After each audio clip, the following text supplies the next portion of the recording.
The British berry industry has achieved record annual sales according to its industry association, but producers are worried about the harvest next year.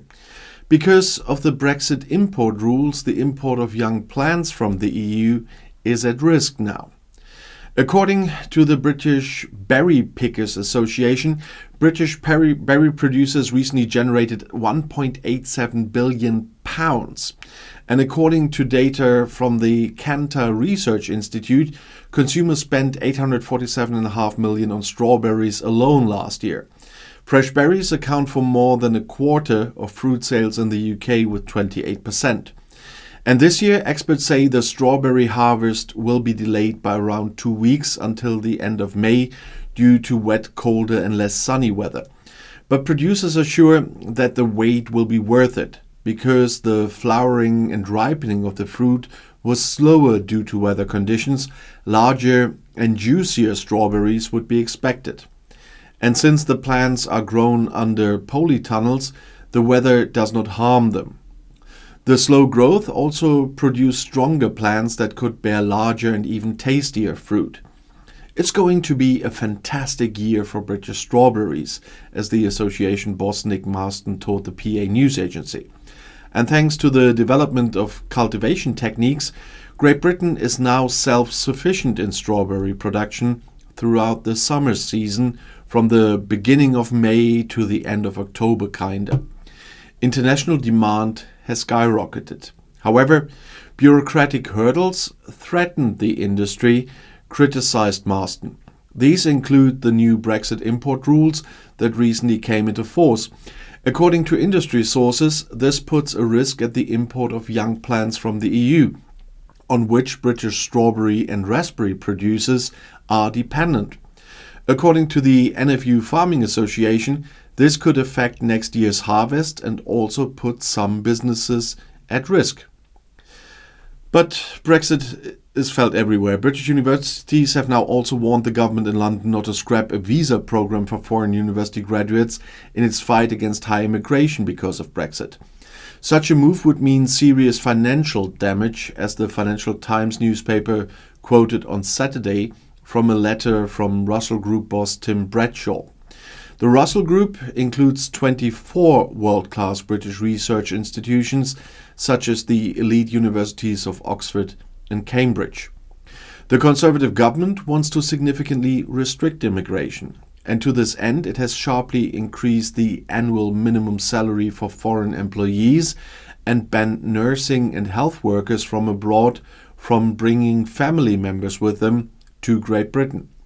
And most recently, Home Secretary James Cleverly called on the responsible advisory body, the Migration Advisory Committee, or MAC, to consider removing the graduate visa route. The program allows foreign students to live and work in the UK for up to 2, and in the case of doctoral students, up to 3 years after completing their studies. Any further changes to restrict student immigration could lead to significant destabilization of the industry, reduced spending in local communities, fewer opportunities for domestic students, and less UK research, is what is in Bradshaw's letter to the MAC. Chairman Brian Bell continued, according to the Financial Times, that there's already a sharp decline in foreign students, which will continue to increase. The MAC wants to present its report on the economic effectiveness of the visa system this week, and the Cabinet then wants to decide whether to abolish it. A month after Britain voted to leave the European Union, Boris Johnson was asked whether he thought the financial industry would retain its right to trade freely in Europe. I do, he told reporters, but it was never that easy. Half a decade later, billions in assets and thousands of jobs have moved to the continent after Britain negotiated a meager trade deal with the EU that left out the financial industry, for good reasons. Cities such as Amsterdam, Dublin, Frankfurt and Paris, on the other hand, had the opportunity to bring jobs and trade activities from Great Britain to the European continent. There is no clear winner yet, because there are still transitional periods, but companies and employees are largely still trying to figure out which city suits them best in the new reality. Frankfurt, Amsterdam, Paris, and Dublin are likely to take over a lot of the financial system, as the EU Commissioner for Financial Services, Merit McGuinness, told journalists in March. The markets will decide that and are probably best placed to do that. Great Britain and the EU want to agree on at least basic rules for the financial world once again, but they didn't really do that in the TCA. The challenge for the EU is to decide where a real center should be and how it will persuade competing EU countries to transfer corresponding activities there, so we don't have that yet. But trading in European stocks previously conducted in the UK suddenly shifted to the EU after Brexit happened, and London lost its crown as the leading trading center in Europe to Amsterdam.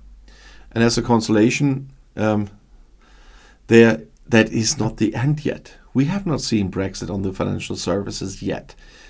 There are still, as I said, on a lot of things like euro clearing, there are transitional periods, and we have not seen the end of the whole thing. London has long been a global center for a lot of things, kind of interest rate swap trading, for example.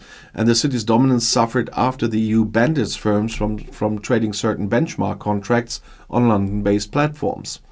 And some of this business has moved to Wall Street.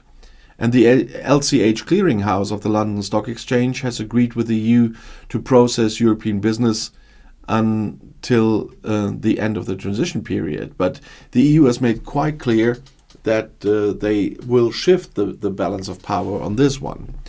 On euro clearing, I made a lot of videos already because people don't seem to understand that there's a lot of changes still to come, and how important, of course, euro clearing is for the EU. So in time, and there are, as I said, still transitional periods here, the vast majority of this will move to the continent. And people always say Brexit wasn't that bad, the financial services sector is doing fine.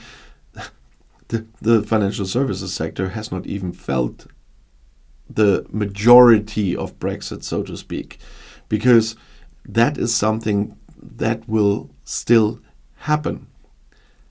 And even if you see my report this week on the good growth numbers at the moment, a lot of this was services, and you can imagine how important the financial services have still been part of that.